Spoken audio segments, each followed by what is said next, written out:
একাদশ শ্রেণীতে স্মার্ট ভর্তি সিস্টেমে কিভাবে আপনি টাকা পে করবেন আজকের ভিডিওতে সেটি দেখাবো। আপনার হাত থাকা স্মার্টফোন নিয়ে করতে পারেন, কিংবা আপনি ডেস্কটপ বা ল্যাপটপ দিয়ে করতে পারেন।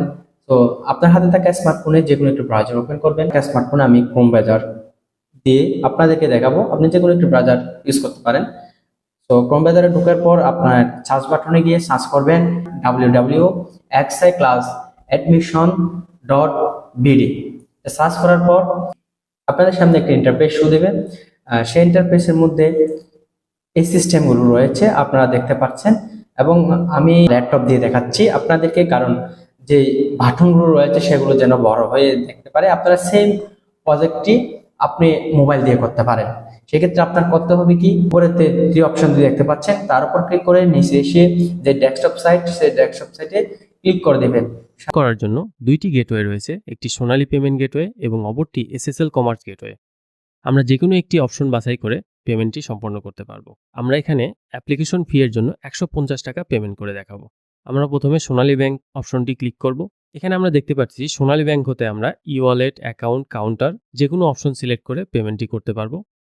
এছাড়াও কার্ড অপশন রয়েছে এবং কার্ডের মধ্যে American express, master card, Nexus card ব্যবহার করে আমরা পেমেন্টটি করতে পারবো।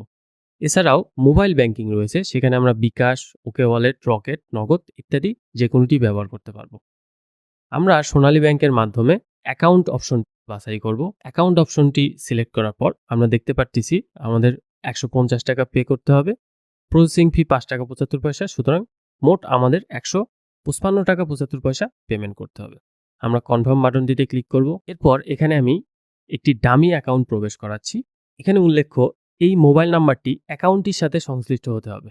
একজন শিক্ষার্থীর সাইন আপ প্রসেসে একটি মোবাইল নাম্বার নেওয়া হয়েছিল, সেই মোবাইল নাম্বারের সাথে পেমেন্ট করার সময় এই মোবাইল নাম্বারের কোনো সম্পর্ক।